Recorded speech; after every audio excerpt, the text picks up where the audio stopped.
सद्बुद्धि, सन्मार्ग और कार्य का संकल्प देना, अडिग रहे विश्वास तुम पर, ऐसा अंतर कर देना, मेरे हृदय में आने में तुम्हें कोई संकोच न हो।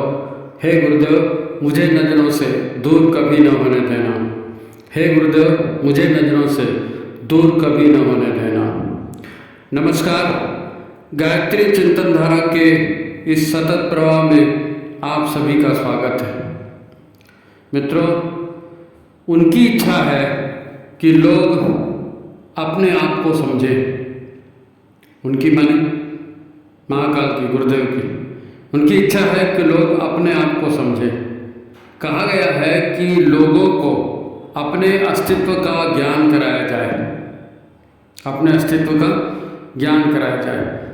इसीलिए कहा गया कि अपनी सूक्ष्म शक्तियों को पहचानने का प्रयत्न करो, अपनी सूक्ष्म शक्तियों को पहचानने का प्रयत्न करो। यदि अपनी सूक्ष्म शक्तियों को हम पहचानेंगे तो जाहिर है हम अपने आप को भी बहुत आसानी से जान सकते हैं, अपने लक्ष्य को भी जान सकते हैं, अपनी साधना को भी सफल कर सकते हैं, अपनी दीक्षा को भी सफल कर सकते हैं। इसलिए अपनी इन सूक्ष्म शक्तियों को जानना, इनके महत्व को पहचानना ये बहुत जरूरी है। ये कहा गया है कि लोगों को अपने अस्तित्व का ज्ञान कराया जाए। अब सबसे ज़्यादा जो सूक्ष्म है वो तो सर्वव्यापी परम शक्तिशाली परमात्मा, दुनिया ब्रह्मांड का रचयिता, वही सबसे ज़्यादा सूक्ष्म है, सर्वव्यापी है। उसने ब्रह्मांड रचा है। कैसे रच पाया वो इस ब्रह्मांड को? वो रच पाया क्योंकि वही चैतन्य है, चेतना उसी में है। चेतना का आदि स्रोत परमात्मा ही है, और जिसमें चेतना होगी वही तो सृजन करेगा। तो परमात्मा जो है चैतन्य स्वरूप है, जागृत है, उसे मालूम है कि वो क्या है और उसे क्या करना है और क्यों करना है। पर लोग कहते हैं कि परमात्मा स्वयं कुछ नहीं करता। फिर आप कहते हो कि उसने संसार रचा, ये कैसे? हाँ, यही तो समझने वाली बात है कि परमात्मा स्वयं कुछ नहीं करता, फिर लोग कहते हैं कि संसार परमात्मा ने बनाया, तो ये क्या है? तो ये सूक्ष्म शक्तियों को समझते समझते ये सारी चीज़ें समझेंगे तो सूक्ष्म शक्तियाँ समझ में आएंगी, फिर अपने आप का अस्तित्व भी समझ में आएगा। तो बहुत महत्वपूर्ण ये विषय आज होने वाला है। आज हम यही समझने का प्रयास करेंगे। अब ये भी कहा जाता है कि न तो परमात्मा का सटीक कोई वर्णन कर सकता है, न ही किसी के समझाने से उस परमात्मा को समझा जा सकता है। भाई कोई चीज़ है, उसको समझाना है तो उसका वर्णन करोगे, ऐसी दिखती है, ऐसा है, वैसा है। तो परमात्मा सूक्ष्म रूप में है और उसका सटीक वर्णन नहीं कर सकते, उसको नहीं समझा सकते, ये भी हमारे यहाँ कहा गया है। तो उस परमात्मा का फिर साक्षात्कार ही हो सकता है, क्योंकि कोई उसको समझा नहीं सकता, कोई उसका वर्णन नहीं कर सकता, तो आपको पता कैसे चलेगा? जब आप खुद देखेंगे तब पता चलेगा, है ना? उसका साक्षात्कार ही हो सकता है। पर ये तभी हो सकता है जब वो स्वयं प्रकट होना चाहेगा। परमात्मा स्वयं प्रकट होना चाहेगा तभी ये होगा। ऐसा नहीं होगा कि मैं यहाँ हूँ, अरे परमात्मा तुम आ जाओ, मैं तुमको देखना चाहता हूँ, ऐसे नहीं होगा। परमात्मा स्वयं चाहेगा कि हाँ इसको दर्शन देना है, तभी वो दर्शन दे। क्योंकि ये शब्दों का जोड़ घटाना नहीं है। सूक्ष्म शक्तियों को जानना या परमात्मा के दर्शन करना या परमात्मा को समझना, ये शब्दों का जोड़ घटाना नहीं है। ये तो साधना करेंगे, प्रत्यक्ष जब दर्शन होगा, साक्षात्कार होगा, तभी होगा। अभी कोई उसको आपको तरीका थोड़ी बताएगा कि ये यहाँ चले जाओ, फिर वो देखो, फिर वो हो जाएगा। नहीं, भौतिक इंद्रियों से आप सूक्ष्माति सूक्ष्म को कैसे देख सकेंगे? भाई हाथ से छुआता नहीं है, कान से सुनाता नहीं है, आँख से दिखता नहीं है, अब वो सूक्ष्माति सूक्ष्म है, उसको कैसे देखोगे आप? तो फिर चित्त को शांत करें, मन को एकाग्र करें, सारे विचारों को भूलकर उन भावों पर ध्यान दें जो भाव अभी शब्द ध्वनि के माध्यम से आप तक आ रहे हैं। फिर कहूँ, सूक्ष्माति सूक्ष्म को जानना है तो उसका जो तरीका वो बताएगा कि प्राथमिक तैयारी उसकी क्या करनी पड़ेगी। तो सूक्ष्माति सूक्ष्म का प्रत्यक्षीकरण करना है, परमात्मा का देखना है, साक्षात्कार करना है, तो क्या करना पड़ेगा? चित्त को पहले शांत करना पड़ेगा।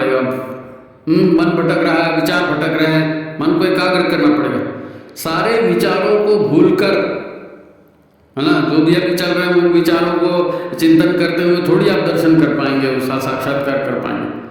तो इनको भूलकर केवल उन भावों पर ध्यान देना है जो भाव अभी इन शब्दों के माध्यम के आपके कानों तक आ रहे हैं, मतलब जो कहा जा रहा है उसको ध्यान से सुने। इन भावों को पूज्य गुरुदेव भेज रहे हैं, हम अपने मुंह से नहीं कह रहे हैं। जो संदेश इस वीडियो में है ये हमारा इसमें कोई दिमाग नहीं है, हमारे कोई शब्द नहीं है, ये संदेश पूज्य गुरुदेव की ओर से है, हम नहीं कह रहे। अब आपको सुनना है सुनिए, करना है करिए। आपको स्वयं प्रयत्न करके उन भावों से जुड़ना पड़ेगा। आप समझने का प्रयास करें ना, आप समझने के प्रयास, सूक्ष्म सूक्ष्म को आप देखने जा रहे हैं, उसकी पावर को समझो तो सही हैं? आप प्रयास करो। देखो जैसे क्या है, पानी है या कोई भी पदार्थ है, ये सारे पदार्थ इंद्रिय गम्य हैं, परमात्मा इंद्रिय गम्य नहीं है। जो हमको दिखता है इंद्रियों से समझ में आता है ना, वो इंद्रिय, उसको इंद्रिय गम्य कहते हैं। लेकिन परमात्मा तो उसको देख नहीं सकते, छू नहीं सकते, तो उसको इंद्रिय गम्य नहीं है वो। इसके लिए इन शब्दों पर ध्यान दीजिए, जो कहा जाए उस तरह का करिए। आप इन्हें इंद्रियों से अनुभव कर सकते हैं, पर जब किसको अनुभव कर सकते हैं? कोई भी पदार्थ है, जैसे पानी आपको उदाहरण दिया है ना, तो इनको, पानी को आप इंद्रियों से अनुभव कर सकते हैं। अब अगर इस पानी को गर्मी दी जाती है, इस पानी को ऊर्जा दी जाती है, तो यही पानी भाप बन जाता है, तो यही पानी भाप बन जाता है ना। ये भाप जो है ये पानी से बहुत सूक्ष्म है और पानी से ज़्यादा शक्तिशाली भी है। पानी भी शक्तिशाली है, लेकिन भाप उससे ज़्यादा शक्तिशाली। इस भाप पर आप और भी भयंकर ऊर्जा लगाएंगे। पानी से भाप बनी ना, भाप को और ऊर्जा लगाओ तो ये भाप और भी सूक्ष्म अणुओं में टूट जाएगी। फिर अणुओं पर भी ऊर्जा लगाएंगे तो अणु जो है परमाणु में टूट जाएंगे, है ना। ऊर्जा लगाना मतलब ध्यान लगाना है, आप देख के ऊर्जा लगाना है ना। यहाँ तक कि परमाणुओं को भी तोड़कर देखा गया वैज्ञानिकों के द्वारा, तो पाया गया कि यहाँ भी कुछ नहीं है। परमाणु भी क्या है? केवल ऊर्जा के वाइब्रेशन है। तो कहाँ पानी जिसको हम देख रहे थे, हाथ से छू रहे थे, गले से गटक रहे थे, उसका विश्लेषण करते करते क्या तय हुआ? यह तय हुआ कि इसके जो परमाणु हैं, इसके अंदर जो इलेक्ट्रॉन प्रोटॉन है, ये भी कोई कण नहीं है, ये भी ऊर्जा की तरंगे। अलग अलग तरंगे हैं तो अलग अलग प्रभाव है उसका, लेकिन है ऊर्जा की तरंगे। अब ये मुक्त होती है ना। इन सूक्ष्म ऊर्जाओं के रहस्य को जानेंगे तो पता चलेगा कि इन ऊर्जाओं को भी पैदा नहीं किया गया है। आप कहेंगे कि भाई ये ऊर्जा कहाँ से आई? संसार इन पदार्थों से बना है ना, पंचतत्वों से बना है, पंचतत्व इन ऊर्जाओं से बने, तो ये ऊर्जा कहाँ से आई? ये आएगा ना प्रश्न। भाई सूक्ष्म को खोज रहे हो तो ऊर्जा कहाँ से आई? ये प्रश्न नहीं आएगा। तो इन्हें भी पैदा नहीं किया गया है। ये विश्व ब्रह्मांड में ऊर्जा पहले से है। सारा ब्रह्मांड इन्हीं सूक्ष्म ऊर्जाओं से भरा पड़ा है। आपके मन में फिर प्रश्न उठेगा कि आखिर ये ऊर्जाएं बनी कैसे? कोई तो इन्हें भी बनाने वाला होगा। तो हाँ है, इन्हें भी बनाने वाला है। वो है परम चेतना, शुद्ध चेतना, निर्गुण निराकार सर्वव्यापी चेतना। क्या मतलब? अरे मतलब क्या? ये वही शक्ति है जिसे परमात्मा कहते हैं, है ना। परमात्मा ही तो सृजन करता है। तो ये सूक्ष्म परमाणु कण जो भी है, सारे ब्रह्मांड में जो ऊर्जा व्याप्त है, वो ऊर्जा कहाँ से है? वो परमात्मा ही है, परमात्मा से ही आए, है ना। ये सारे शक्ति के वाइब्रेशन यहीं से निकले, उस दिव्य चेतना से जिसको परमात्मा कहते हैं, है ना। वहीं से सारे वाइब्रेशन शक्ति के निकले। यही वाइब्रेशन वो शक्तियां हैं जिनसे अणु, परमाणु और फिर पदार्थ बने हैं। सारी संरचनाएं उन्हीं से बनी है, ऊर्जा के वाइब्रेशन है, परमात्मा से ही निकले हैं। जो कुछ भी दृश्य ब्रह्मांड है वो इसी आदि शक्ति का स्थूल दृश्य रूप है। परमात्मा के वाइब्रेशन को भी दो प्रकार से बांटा गया ना, हम लोग पढ़े हैं इसको, आप भी जानते हो, गायत्री और सावित्री, ये ऊर्जा के वाइब्रेशंस हैं, ये परमात्मा से ही निकले, परमात्मा का ही अंदर है, वहीं से निकले, है ना। तो सारा ब्रह्मांड जितना भी स्थूल है वो ऊर्जा के वाइब्रेशन से ही बना है। अब 5 तत्व बताए हैं, तो 5 तत्व प्रकृति के 5 तत्व हैं, तो ये प्रकृति के 5 तत्व इन्हीं से बने ना। और ये भी तत्व बने मतलब क्या, 5 तरह की अलग अलग ऊर्जाओं के स्पंदन हैं, 5 तरह की अलग अलग ऊर्जाओं के वाइब्रेशन है। स्थूल यहाँ पर कुछ भी नहीं है, स्थूल यहाँ पर कुछ भी नहीं है, ऊर्जाओं के वाइब्रेशन है। अभी आपको बताया ना कि पानी दिख रहा है, लेकिन पानी को अणु परमाणु में तोड़ते जाइए तो क्या है, ऊर्जा के वाइब्रेशंस है। तो पंच तत्व भी ऊर्जा के वाइब्रेशंस ही तो हैं, ऊर्जा के वाइब्रेशंस की अलग अलग वाइब्रेशन है, इसलिए अलग अलग पदार्थ दिख रहे हैं। 5 तरह के वाइब्रेशंस हैं, तो पंच तत्व दिख रहे हैं, तो इनका अलग अलग तरह का स्पंदन है। इनको दृश्य रूप मिलता है आदि ऊर्जा शक्ति के तमस गुण के द्वारा। अब ये देखो, फिर यहाँ पर समझने लायक बात है, इस एपिसोड में सब बातें समझने लायक है, क्योंकि आप परमात्मा को, सूक्ष्म शक्तियों को समझने जा रहे हो ना, तो ऊर्जा तो आएगी ही आएगी, परमात्मा आएगी ही आएगी, सावित्री भी आएगी, सविता भी आएगी, सब आएगी। तो आप जरा ध्यान से सुनिए, है ना। हमको ये वाइब्रेशन या स्पंदन दिखते नहीं है, कहाँ दिखेंगे, आंखों से तो स्थूल पदार्थ दिखता है खाली, है ना। तो ये स्थूल, इन ऊर्जाओं को फिर हम देखते कैसे हैं, तो इन ऊर्जाओं को हम दृश्य रूप काहे से मिलता है, इन्हीं वाइब्रेशन से जो 5 तत्व बने हैं, इन 5 तत्व के गुणों से मिलता है, 5 तत्व के गुणों से मिलता है। 5 तत्व में 3 गुण हैं, एक को कहते हैं सत्व, एक को कहते हैं रज, एक को कहते हैं तमस, है नी। पदार्थ 3 गुण हैं, सत्व, रज और तमस, है नी। तो ये जो आदि ऊर्जा, आदि शक्ति का तमस गुण है, यही तमस गुण जो है ना, यही जड़ता प्रदान करता है, जड़ता और स्थिरता। जड़ता और स्थिरता जो है, यही इसी से दृश्य रूप बनता है। जड़ता रहेगी, दृश्यता रहेगी, इसीलिए स्थिर रूप बनेगा ना, दृश्य रूप बनेगा, है? इस जड़ता में अब एक गति कैसे आती है, तो एक तमस एक गुण है जिससे जड़ता आ रही है, लेकिन दूसरा गुण रजस है, रजस से गति आ रही है। पंचतत्व पदार्थ है, फिर कह रहा हूं पंचतत्व पदार्थ है, ये पदार्थ ऊर्जा के 5 तरह के अलग अलग वाइब्रेशंस है। इन तीनों 5 तरह के वाइब्रेशंस में 3 प्रकार की क्वालिटी है, 3 प्रकार के गुण हैं, जिसको तमस, रजस और सत्व कहते हैं। तो तमस से दृश्य प्रकृति बन रही है, जड़ प्रकृति बन रही है। जड़ प्रकृति आपको दिख रही है आंखों से ना, जड़ता दिख रही है, पानी दिख रहा है, लोहा दिख रहा है, पुल दिख रहा है, कापी किताब दिख रहा है, गाड़ियां कारें सब दिख रही है। ये कहाँ से दिख रही है, प्रकृति के तमस गुण के द्वारा, है ना, दृश्य रूप, और रजस के द्वारा गति। तमस के द्वारा दृश्य रूप बना है, रजस के द्वारा गति है। गति के लिए कारण क्या है, रजस गुण प्रकृति का। तो जड़ स्वरूप या तमस इन सक्रिय हो पाता है रजस के द्वारा। अब इन 5 तरह के स्पंदन को कल्याणकारी कौन बनाता है, ईश्वर। ईश्वर के से ये वाइब्रेशंस निकले ना, तो ईश्वर कल्याणकारी है। तो ईश्वर कल्याणकारी है, तो कल्याणकारी बनाने वाला तीसरा तत्व है, उसको कहते हैं सत्व। सत्व सात्विक तत्व, परमात्मा सद्गु क्या कहते हैं उसको, सच्चिदानंद स्वरूप है ना, सच्चिद आनंद स्वरूप। तो सत्य परमात्मा में सत्य तो प्रधान है नी। तो इन 5 तरह के स्पंदन को कल्याणकारी कौन सा तत्व बनाता है, तीसरा तत्व, है ना, तीसरा तत्व कल्याण, इसको क्या कहते हैं, सत्व। तो प्रकृति के 5 तत्वों में इन सत, रज और तम तीनों गुणों को धारण करने की क्षमता होती है। भाई प्रकृति है, दृश्य स्वरूप बन रहा है, तो दृश्य स्वरूप बन रहा है, तो उसमें गुण भी है, ऊर्जा भी है, सभी चीज है ना। प्रकृति दिखती है, परमात्मा नहीं दिखता है ना। परमात्मा की रचना दिखती है, रचनाकार नहीं दिखता। तो रचना इसलिए दिखती है कि वो रचना 5 तत्वों से बनी है, उसमें तमस भी है, रजस से गति है, तमस से दृश्य रूप है। आसान है, समझ में आ जाएगा। नहीं समझ में आया 2-4 बार सुनेंगे तो समझ में आएगा। ये महत्वपूर्ण संदेश आजकल आ रहे हैं, आप जरा इसको ध्यान से सुनेंगे, है ना।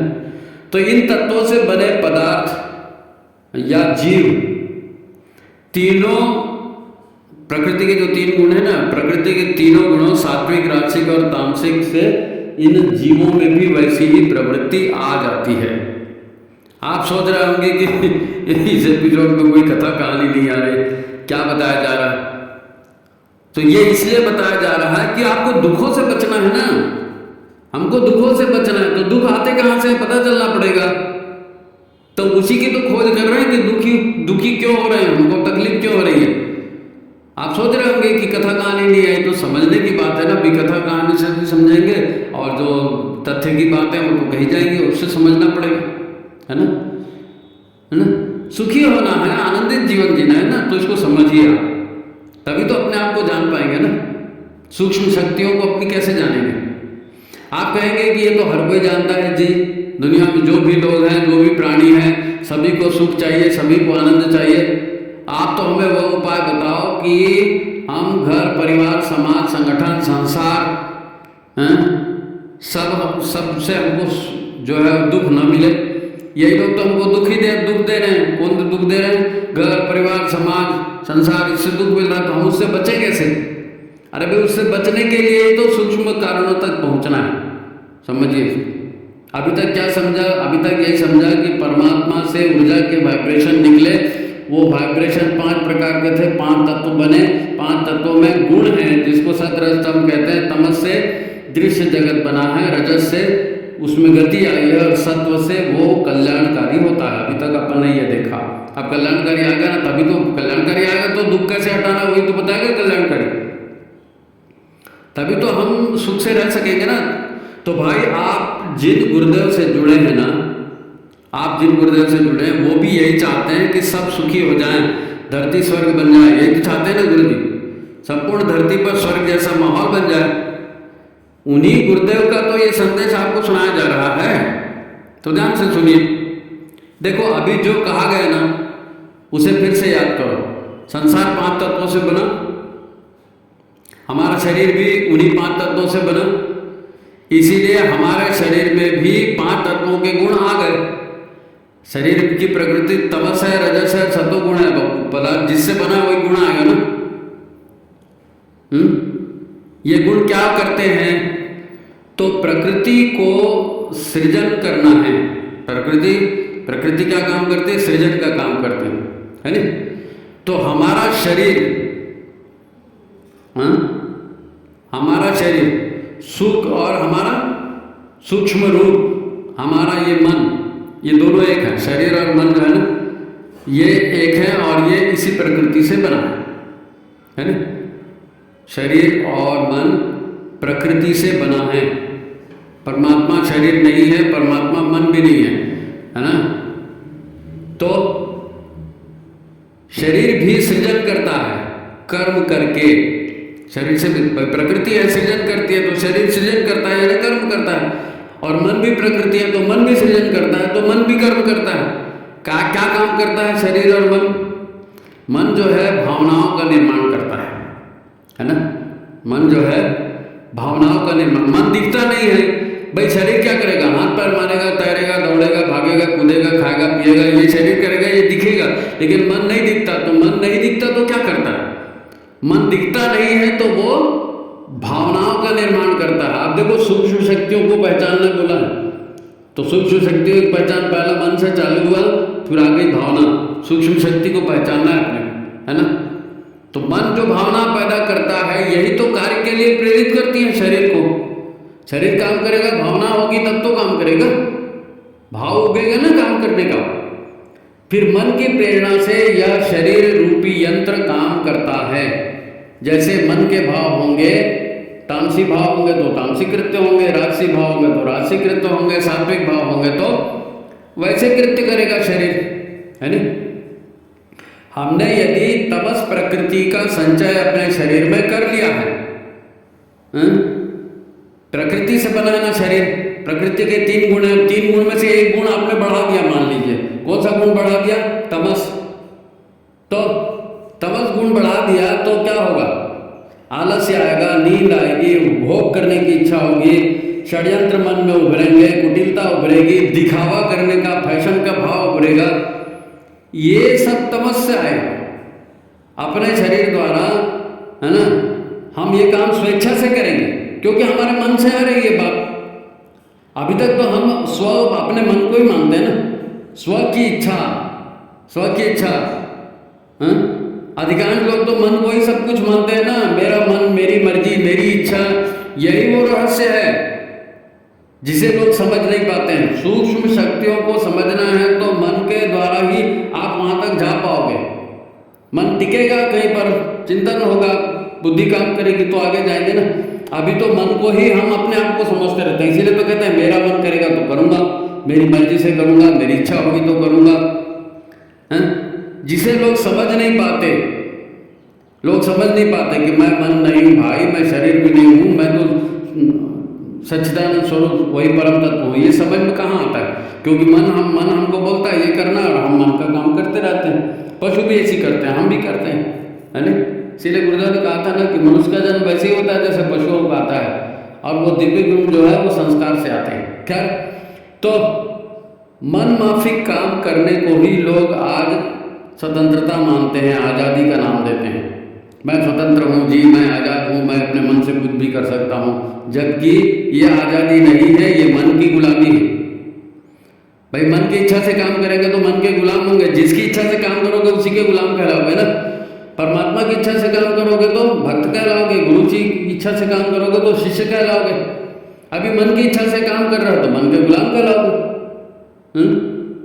इसी को आदि शंकराचार्य से लेकर के अभी तक के जितने संत तपस्वी साधक हुए हैं, सब ने कहा है कि तुम मन नहीं हो, तुम शरीर नहीं हो, तुम बुद्धि भी नहीं हो, तुम अहंकार भी नहीं हो। ये सब सूक्ष्म शक्तियां हैं। मन, बुद्धि, चित्त, अहंकार, ये सब सूक्ष्म शक्तियां हैं। ये सब तुम्हारी 5 तत्व प्रकृति, यानी जो शारीरिक संरचना है उसमें, संरचना में जिन आपने स्मृतियों को पाल के रखा है, जिन भावनाओं को पाल के रखा है, जिन कर्म ऊर्जाओं को आपने शरीर में संचित करके रखा है, अब ये प्रकृति है। और यही क्रियान्वित होगी। संचित ऊर्जाएं है ना, ऊर्जा ही क्रियान्वित होती है भावनाओं के साथ। मन से भावना, भाव पैदा होते हैं। भाव कैसे पैदा होते हैं? जो अंदर है वही बाहर आएगा। तो जिस तरह की प्रकृति होगी, तमस प्रकृति तो तमस भाव आएगा, रजस प्रकृति तो रजस भाव आएगा, सात्विक प्रवृत्ति सात्विक भाव आएगा। है नहीं? सरल है, कोई कठिन नहीं है ना। तो संचित स्मृतियां हमारे भीतर हैं, जो 7 चक्रों में बहुत सारे कर्म संस्कार अपन लेके आए ना, स्मृतियां लेकर के आए जन्म जन्मांतर के। तो ये सब सूक्ष्म शक्तियां यही तो काम करती है ना। अब ये प्रकृति है, यही से शरीर में भाव पैदा होते हैं, विचार पैदा होते हैं और क्रियान्वयन होता है ना। विचार कहाँ से आएंगे? जो आप भीतर संचित है वहीं से भाप निकलेगी। जलेबी ढक के रखे हो तो क्या हो गया? जलेबी की खुशबू बाहर आएगी। तो वैसे जो भी 7 चक्रों में संचित ऊर्जाएं, संचित भावनाएं, संचित कामनाएं, ये सारी संचित ऊर्जाएं हैं, तो उसी की भावनाएं, उसी के भाप निकलेगी। तो मन उसको बोलेगा कि हाँ जलेबी चाहिए, हाँ ये काम करना है। तो मन बोलेगा काम करना है तो उसमें प्राण जुड़ जाएगा, प्राण जुड़ जाएगा तो इंद्रियां काम करेंगी, इंद्रियां काम करेंगी तो जैसे काम करेंगे वैसे फल भी मिलेंगे। अब आपको खराब फल नहीं चाहिए, अच्छा फल चाहिए तो काम अच्छा करना पड़ेगा। रजस गुण इसको क्रियान्वित करेगा, मन के भावों को, है ना। इन प्रवृत्तियों में ऊर्जा लगाकर, है ना, इनमें मन क्या करेगा? भाव बना देगा। आपके अंदर में जो संचित संस्कार हैं, कर्मफल के संस्कार हैं, संचित संकल्प हैं, इनमें से जो भाप निकलेगी, इसका जो अर्क निकलेगा, इसकी जो सूक्ष्म तत्व बाहर निकलेंगे, उसमें यदि आपका मन टिक गया तो वो क्या होगा? तो भावना बन जाएगी। फिर भावना बन जाएगी तो भावना इंद्रियों को प्रेरित करेगी कि हाँ भैया चलो ये भाव बन गया, इसमें मन में क्या बोलते हैं उसको, प्राण शक्ति भी जुड़ गई, तो आप इसको क्रियान्वित करो, हैं। फिर वही कार्य होगा। फिर जैसे कर्म होगा वैसे परिणाम निकले। अभी बताया ना आपको, हैं? कर्म ऊर्जा है,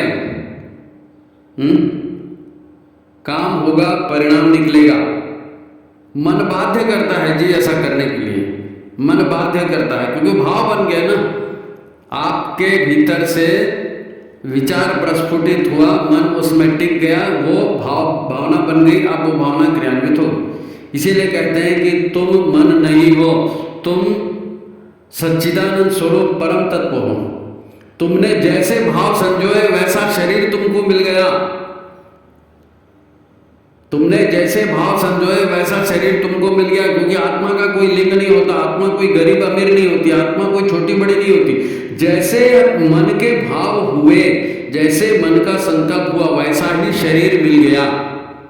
मन ने ही तो तुमको शरीर दिलाया है। स्त्री बन गए, पुरुष बन गए, गरीब बन गए, अमीर बन गए, रोगी बन गए, स्वस्थ बन गए, कायर बन गए, वीर बन गए, मनुष्य बने या पशु पक्षी या जो भी आप बन गए, वो काहे से बने? मन से बने, मन की ऊर्जाओं से बने, मन के संचित संस्कारों से बने, मन की कामनाओं से बने, है ना? तो मन में संचित भाव, मन में संचित ऊर्जा यही सृजन करती है। इसी से हमारा सृजन हुआ है, हमारा सृजन इन्हीं ऊर्जाओं से हुआ है। तो इन ऊर्जाओं को पहचानना है। गुरुदेव यही कह रहे हैं कि सूक्ष्म ऊर्जाओं को पहचानिए, यही आपको बनाती है, यही आपको बिगाड़ती है। इसलिए इन ऊर्जाओं को पहचानो। जैसी ऊर्जाओं से आप खेलोगे वैसे ही रिजल्ट आएगा ना। फिर बोलोगे इसने मार दिया, उसने नहीं मारा, भाई तुमने मार खाने का काम किया है। देखो, आप गुरु से प्रभावित हो ना, आप गुरु से प्रभावित हो, आपने दीक्षा ले ली, कपड़े रंग लिए, पर आपका स्वास्थ्य ठीक नहीं है, आपका शरीर साथ नहीं देता, आपका मन बार बार उचटते जाता है, आप हजार तरह से सोचते हैं, पर मन में न जाने कैसे कैसे विचार आते हैं। आप सोचते हैं मैं ये साधना कर लूँ, मैं वहाँ चले जाऊँ, मैं वो तीर्थ कर लूँ, मैं वो उपास कर लूँ, सब आप सोच रहे हो, लेकिन फिर मन में कैसे कैसे विचार आते हैं, फिर आप भटक जाते हैं। देखो, एक बात बार बार कही जाती है, पर हम इसका अर्थ नहीं समझ पाते हैं, हम इसका अर्थ नहीं समझ पा रहे हैं। यही हमारी तकलीफ का कारण है। अच्छे अच्छे तथाकथित साधक भी जो है ना, बड़े बड़े साधक जिनको आप जानते हो, वो भी मूल बात को स्वीकार ही नहीं कर पा रहे हैं। नहीं तो साधना से तो सिद्धि मिल ही जाती है। कितने सिद्ध दिख रहे हैं आपको? दिख रहे हैं, सिद्ध का चोला दिख रहा है, सिद्ध तो नहीं दिख रहे। तो अच्छे अच्छे तथाकथित साधक भी मूल बात को स्वीकार नहीं कर पा रहे हैं, मूल शक्तियों को समझ नहीं पा रहे हैं। इसी को आपको समझना है। यही गुरुदेव का आदेश है कि इन मूल सूक्ष्म शक्तियों को आप समझिए। सारे स्थूल जगत और पशु प्राणियों के निर्माण के पीछे केवल और केवल भाव ऊर्जा ही कारण है। जैसे भाव बने वैसा शरीर मिला, वैसा प्राणी बना। चेतना तो परमात्मा की है, ऑलरेडी सब जगह उपलब्ध है। पंचतत्व के शरीर है, वो भी ऑलरेडी सबके लिए कॉमन है। तो गैर कॉमन क्या है? गैर कॉमन वो भाव है जो हमने अपने मन में पाले। उसी भाव के ऊर्जा से जो है ये हमारा शरीर बना है। इससे ज़्यादा डिटेल कैसे जाएगा? तो सूक्ष्म ऊर्जाओं से ही सारे स्थूल जगत का निर्माण हुआ है। फिर ध्यान से सुन ले, सूक्ष्म ऊर्जाओं से ही सारे जगत का निर्माण हुआ है। इसको ध्यान में रखिए। अगर सुख भी मिल रहा है तो सूक्ष्म ऊर्जाओं से मिल रहा है, दुख भी मिल रहा है तो सूक्ष्म ऊर्जाओं से मिल रहा है। और ये ऊर्जाएं हमारे कर्मों के परिणाम है जो हमने भीतर संचित करके रखे हैं। इसलिए इन ऊर्जाओं को आप टाल नहीं सकते। वो ऊर्जा है, वो तो काम करेगी करेगी। अगर आपको सुखी होना है तो सुख होने के लायक काम करना पड़ेगा, सुखी होने के लायक चिंतन करना पड़ेगा, सुखी होने के लायक सद्भावनाएं अपने भीतर में उभारनी पड़ेगी, उसके आधार पर काम करना पड़ेगा। बहुत कठिन लग रहा है, कठिन नहीं है। जगत का निर्माण ऐसे ही हुआ और हो रहा है। भाई आपको गुस्सा है तो क्या होता है? गुस्सा तो सूक्ष्म शक्ति है ना गुस्सा। तो आपको सूक्ष्म गुस्सा आता है तो क्या होता है? बीपी हाई हो जाएगा, बेचैनी बढ़ जाएगी, उत्तेजना बढ़ जाएगी, आंखें लाल हो जाएगी। हैं?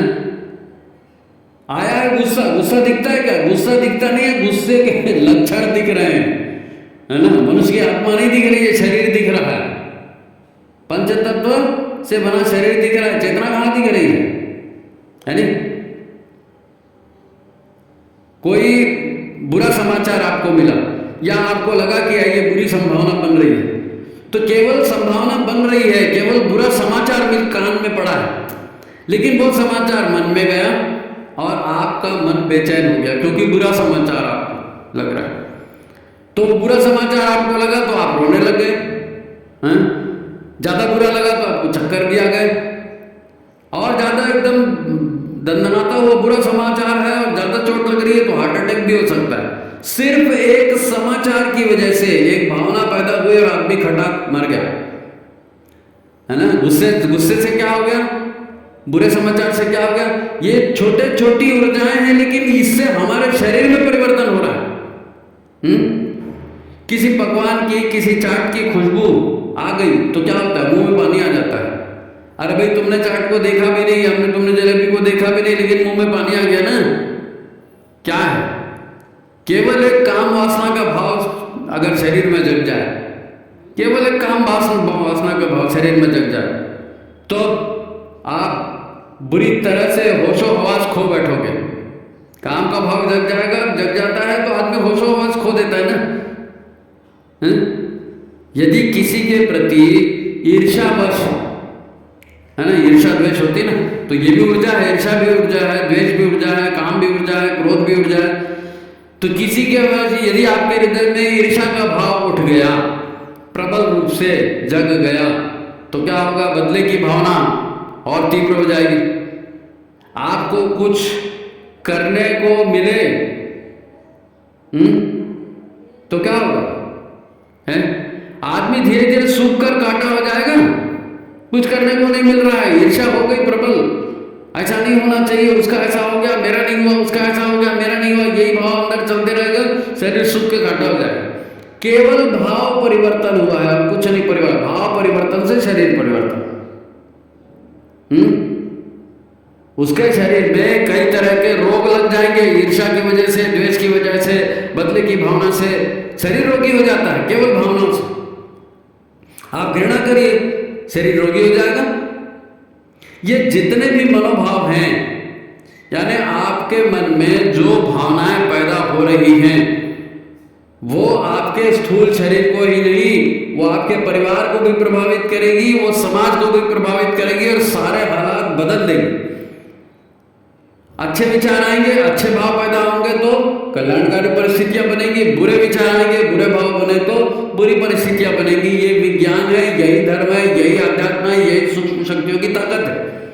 अब इसको छोड़ करके आप मैं करते रहेंगे लोग बात, तो फिर मैं से क्या होगा, बकरी बनोगे और बकरा बन जाओगे, काटेंगे लोग और क्या होगा। पिछले जन्मों के संस्कार हैं वो ठीक है, लेकिन आपकी सोच, आपकी मान्यता, आपकी धारणा, आपका विश्वास, आपका संदेह, आपकी श्रद्धा, ये सभी सूक्ष्म ऊर्जाएं हैं। मान्यता सूक्ष्म ऊर्जा है, विश्वास सूक्ष्म ऊर्जा है, संदेह सूक्ष्म ऊर्जा है, श्रद्धा सूक्ष्म ऊर्जा है। ये सभी सूक्ष्म ऊर्जाएं हैं। इनके प्रभाव से ही तो बुद्धि भी वैसी बन जाती है, सात्विक, राजसिक, तामसिक बुद्धि भी वैसी बन जाती है इन ऊर्जाओं के प्रभाव। अब पूरी जिंदगी नहीं मैंने अच्छा सा सोच के किया था, हाँ तो सोच के तो बुद्धि तुम्हारी तामसिक हो गई, तो सोचोगे तो तामसिक ही आएगा ना। पूरी जिंदगी का नक्शा बदल जाता है फिर इन सूक्ष्म शक्तियों की वजह से। इन्हीं सूक्ष्म शक्तियों को पहचानना है, तभी हम अपने दुखों को हटा पाएंगे, सुखों को बढ़ा पाएंगे। तो फिर से कहता हूं कि इन्हीं विचार, इन्हीं भावना, इन्हीं सूक्ष्म शक्तियों के आधार पर पूरा जीवन चल रहा है और सुख और दुख का अनुभव हमको हो रहा है, जीत या हार हमको प्राप्त हो रही है। गुरुदेव ने हमें जीवन भर यही समझाया है जी, गुरुदेव ने हमें जीवन भर यही समझाया कि बुद्धि को निर्मल करने के लिए विचारों और भावनाओं पर काम करो। बुद्धि को निर्मल करने के लिए विचारों और भावनाओं पर काम करो। लोग 9 दिवसीय साधना करते हैं, 40 दिवसीय साधना करते हैं, चंद्रायन व्रत करते हैं। इन सभी साधनाओं का मूल उद्देश्य क्या है? हम जितने भी साधनाएं करते हैं, इनका मूल उद्देश्य क्या है? मूल उद्देश्य यही है, पंचकोशी साधना, 5 कोशों की धुलाई, रंगाई, पुछाई, उसको पवित्र बनाने का काम, उसको श्रेष्ठ बनाने का काम। क्योंकि इन 5 जो शरीर हैं, 5 जो कोश हैं, इन्हीं की ऊर्जाओं से तो जीवन परिणाम देता है ना। तो पंचकोशी साधना कोई भी आप करो, 9 दिवसीय, 40 दिवसीय, चंद्रायण, जो भी करो, यदि आपने 5 कोशों को स्वच्छ नहीं किया, पृथ्वी, जल, वायु, अग्नि, आकाश, इन 5 तत्वों का समन्वय है ना शरीर, और क्या है? तो यही तो सार है, इसी को ठीक करना है। जब वो षटकर्म कराते हैं ना गुरुदेव, तो षटकर्म कराते हैं तो कोई पानी थोड़ी पिलाते हैं। षटकर्म कराते हैं मतलब मनोभाव को शुद्ध करने पर ध्यान देने की वो व्यवस्था है। मन, बुद्धि, चित्त, अहंकार को पवित्र करना, यही तो बोल रहे हैं ना, मन मुंह से यही बोल रहे, लेकिन केवल पानी पी रहे हैं। जब एक एक बुराई छोड़ने को कहते हैं गुरुदेव, ध्यान लगाने को कहते हैं, तो वो भी भीतर की तामसी और राजसी शक्तियों का भाव त्याग करने की बात करते हैं। उसके लिए बताते हैं कि आप स्वाध्याय करिए, आप सत्संग करिए, आप आहार को ठीक करिए, आप विचार को ठीक करिए, क्योंकि ये आहार विचार ठीक होंगे, हाँ, आपका स्वाध्याय ठीक होगा, आपकी सत्संग ठीक होगी, तो फिर आपके विचार भी अच्छे बनेंगे, विचार अच्छे बनेंगे, भाव अच्छे बनेंगे, भाव अच्छे बनेंगे तो कृत्य होंगे अच्छे। क्या है, लोग जाप और साधना के ना कर्मकांड करके छूछे रह जाते हैं। छूछे समझते हो? नहीं जी, हमने तो इतने अनुष्ठान कर लिए, हमने तो इतने चंद्रायण कर लिए, इतना ये कर दिया। अरे ठीक है भैया, कर लिया, लेकिन उसके माध्यम से आंतरिक ऊर्जाओं का जो शोधन होना था, आंतरिक व्यवस्था को सुधारा जाना था, वो नहीं सुधरी। इसीलिए इतना अनुष्ठान करने के बाद भी व्यक्ति को कोई लाभ नहीं होता। आदमी शक्तिहीन हो जाता है, दुखी रह जाता है। क्यों? वो कर्मकांड को मशीन रूप से कर देते हैं ना, भाव युक्त कर्मकांड नहीं है, दिखाने के लिए कर दिया। लोग मेरे को साधक समझेंगे, लोग मेरा सम्मान करेंगे, मैं ऐसा कर दूंगा तो मेरे को ये फायदा हो जाएगा। अरे कर दूंगा मतलब मशीनी ढंग से नहीं करना है ना, वहां मन लगना है, वहां ध्यान लगना है, और वहां भावनाओं को पोषित करना है और दुर्भावनाओं को हटाना है। तो मशीनी जैसे कर्मकांड करने से आपके लटके झटके तो हो जाएंगे, पर अपनी सूक्ष्म शक्तियों पर, अपने प्राण पर, अपने मनोभाव पर काम नहीं हो पाएगा।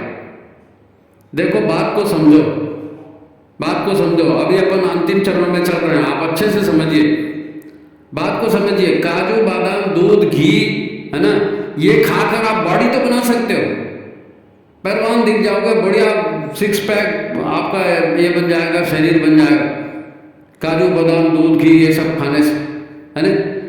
पर साहस कहां से लाओगे? शौर्य कहां से लाओगे? पराक्रम कहां से लाओगे? साहस का भाव होता है, शौर्य भावना से आता है, पराक्रम भावनाओं से होता है। काजू बादाम खाने से कोई शौर्य, पराक्रमी, साहसी नहीं बनेगा। वो तो अंदर भीतर से संस्कार के रूप में उपजेगा, भीतर से प्रेरणा आएगी। तो फिर आपसे साहस का काम नहीं बनेगा। आप बंदूक लेके खड़े हो, सामने वाला आ जाएगा और आपको बोलेगा देख एक पत्थर मारूंगा तो तुम छोड़ बंदूक नीचे, और तुम बंदूक छोड़ दोगे, तो फिर कहाँ गया साहस? साहस नहीं, साहस मैंने होता है ना, वो पत्थर ले हाथ में उठा के साहस कर रहा है और आपको बता रहा है बंदूक छोड़ दे, और आप उसके साहस का आके ये 6 पैक ऐप का क्या हुआ, बंदूक का क्या हुआ? पड़े। साहस जीतता है, पुरुषार्थ जीतता है, पराक्रम जीतता है, संकल्प जीतता है। ये सारे सूक्ष्म ताकतें हैं, इनको जगाना है, इनको जगाना है।